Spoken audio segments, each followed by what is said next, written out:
Morning. Kinaya ko talaga si Junardo, no? Hello mga ka-Team Unbettable dito sa Unbettable Channel. Maraming salamat sa lahat ng mga subscribers po namin, sa aming mga regular talaga na namang nagbibigay ng mga komento.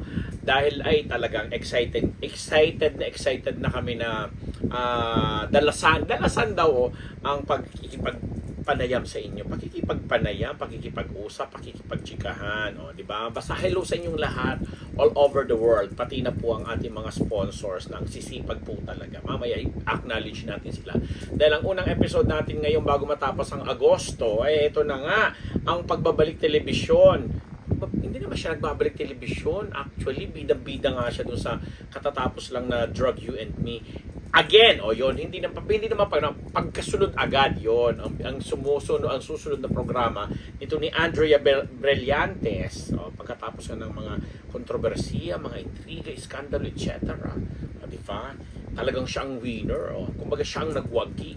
Kasi pagkatapos nga niya makipag-break sa kanyang boyfriend na nakaka-sleep over talaga, natatawa ako dun sa sleep over na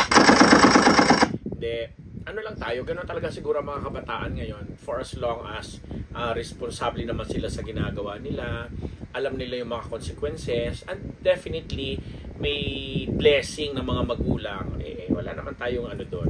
Anyway, hindi naman masyado nang ini-issue ngayong mga panahon na to ng 2023. Though, syempre, bilang ikaw ay isang celebrity at role model, maganda pa rin yung medyo, alam mo yun, magiging traditional ka ng konti. Maging traditional ng konti. Ang pag-uusapan nga natin ay tungkol sa senior high na series, ang pagbabalik series ng, ang gagaling ng mga ano dito, mga artista dito, mga bata. Kasi nung nasilip namin ito, nakaka-impress talaga yung casting. Si Angel Aquino nandito. Si Angel Aquino na pagkatapos ng kanyang napakahusay na pagkakaganap sa Dirty Linen, nasundan agad, di ba? Ganun talaga pag magaling kang artista, may follow-up agad na project. Angel Aquino na gumaganap na nanay ni Andrea dito, dual role si Andrea dito. Nandiyan dyan si Sylvia Sanchez, si Baron Geisler, ang ating kaibigang si Baron, ano na, kailan na tayo? Charot. And si Mon Confiado, at ang mga kabataan na talaga namang wow. Kumbaga sa pag-arte, wala kang itatapon dito sa mga kasama na to ni Andrea. Dahil talaga namang andun yung level ng acting, nangunguna dyan si Elijah Canlas, na talaga namang pagwapo. Every time nakikita ko tong batang to, pagwapo. Nung minsan nakabanding ko to sa Faces and Curves, isa sa mga sponsors ng Unbettable Channel, very sweet sila ni Miles Ocampo, ang kanyang real life girlfriend. At talaga namang kitang-kita ko yung suportahan nila sa isa't isa. At iniimbita nga namin sila. Pinagbibigyan naman tayo, kaya lang may mga chika kasing hindi ko pwedeng ilabas. Alam mo yung mga ganung bagay. But masaya.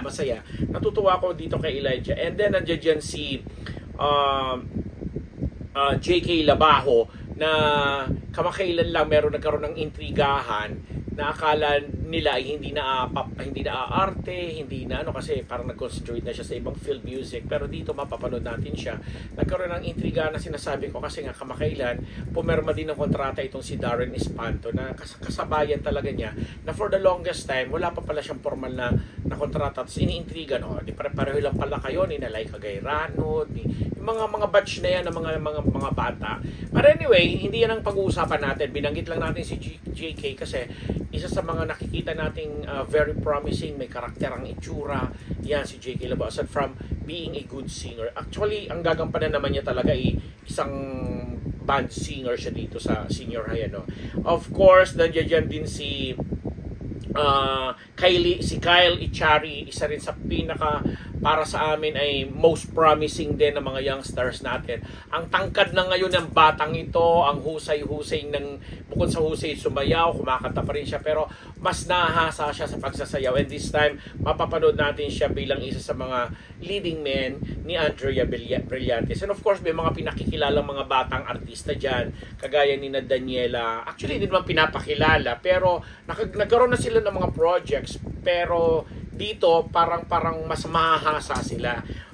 given the presence ng kanilang mga binanggit natin ng mga tikalibreng aktor at aktres.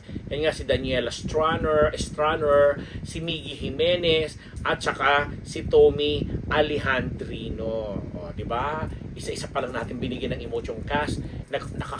Ilang minuto na rin tayo. Pero talagang issue natin dito, si Andrea Brillantes na para bang, diba, dual role, napakahusay gumanap, kahit sabihin natin nagsimula siya sa child star, sanay na siyang humarap sa camera, batuhan ng mga linya sa mga artista, sa mga seniors niya kumbaga.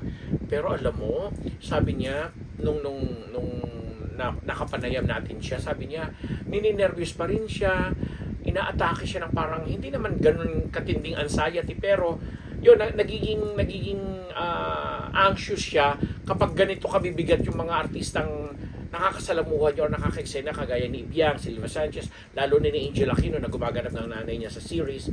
And tapos dual role pa yung ginampanan niya, although yung isa yata doon is mawawala din agad sa eksena or something like that. But anyway, huwag natin i-preempt yung kwento.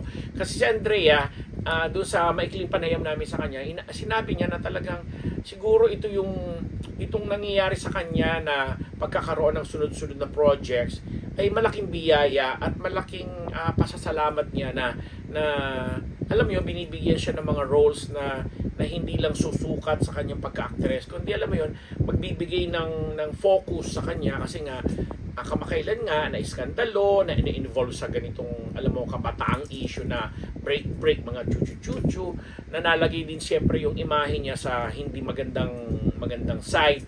Tapos may mga kabataan ngayon na talagang nararamdaman daw niya or nakakausap niya na ang paghanga sa kanya ay hindi naman nabawasan, though sinasabi niya na naaalarma siya kasi at her age may mga parang gustong gumaya sa kanya. Nasabi niya sana daw ang gayahin sa kanya ng mga kabataang ito yung passion niya na at a young age ay nakakatulong sa pamilya, nagtatrabaho at hindi pa rin pinababayaan yung pag-aaral. O di ba? So, maganda naman yung mga pinahiwatig ni Andrea, although talagang sabi nga niya para nga siyang bakla pag na-in love, pag umiibig, at hindi naman niya dinideny na may mga after nung nangyari sa kanya talagang may mga lalaking nanunuyo sa kanya, showbiz pa yun or non-showbiz, pero sa ngayon medyo hindi na nga yun ang gusto niyang gawing focus kasi sabi niya gusto niyang mag-move forward ng buong-buo siya, ibabalik niya yung kanyang pagka-Andrea Brillantes na alam mo yon, kikay, masaya, matulungin, masunurin sa magulang at madasalin at higit sa lahat, yun nga nakatutok sa kanyang gustong puntahang karir. O diba? So good luck senior high. Tatalakayin nito ang mga buhay-buhay ng ating mga kabataan na nasa senior high school. Alam mo yon na sa ganung mga edad nasasangkot na rin at may mga problema na rin silang mga gusto nilang isolve na problema sa bahay, problema sa school, problema sa mga kaibigan, etc. Na syempre pa doon iikot yung kwento and at the same time mga makaka-relate din yung mga kagaya nilang kabataan. Basta ang sabi ni Andrea sa amin sa aming pakikipagpanayam sa kanya kamakailan lamang sisikapin daw po niya na yun na nga madugtungan, madagdagan at lalong mapatingkad ang alam mo yon issue ng mga kabataan sa pamamagitan nitong TV series na ito. Ang saya lang, 'di ba? Congratulations Andrea. And yes, naniniwala kami sa iyo bebe na ang pagtatrabaho ay isang magandang solusyon, magandang venue para yung mga iskandalo at mga hindi kaaya-ayang bagay ay alam mo yon mabala lang. Yung maging toxic na yan ay matunaw lang or maglaho ng ganun. Again, good luck sa bago ninyong programa, sa bago ninyong series na antabayanan ng ating mga kapamilya sa Kapamilya Channel at sa iba pang social media platform ng Kapamilya Channel. O, diba? Congratulations! Ako po ang inyong lingkod, Papa Unbearable Napus. Nagpapasalamat po sa inyo again ang ating mga subscribers. Thank you sa ating mga, doon sa mga bashers na hindi naman nagsusubscribe, tapos comment ng comment, alam nyo nang ginagawa namin sa inyo, dinideadman lang namin kayo. Ang mga sponsors natin, Tita Thelma Zuniga Rodriguez, Simas Philippines, Tita Shakeable, Mama Shakeable Revilla, ang Bacoor City Strikers, ang Faces and Curves, Dr. Sheila Ricasata and Dr. J. Ricasata, si Dr. Jess Solis ng Gorgeous Smile, Ma'am Ara, si Dr. Jessica D ng Ideal Vision. Maraming salamat po sa inyong lahat. Thank you!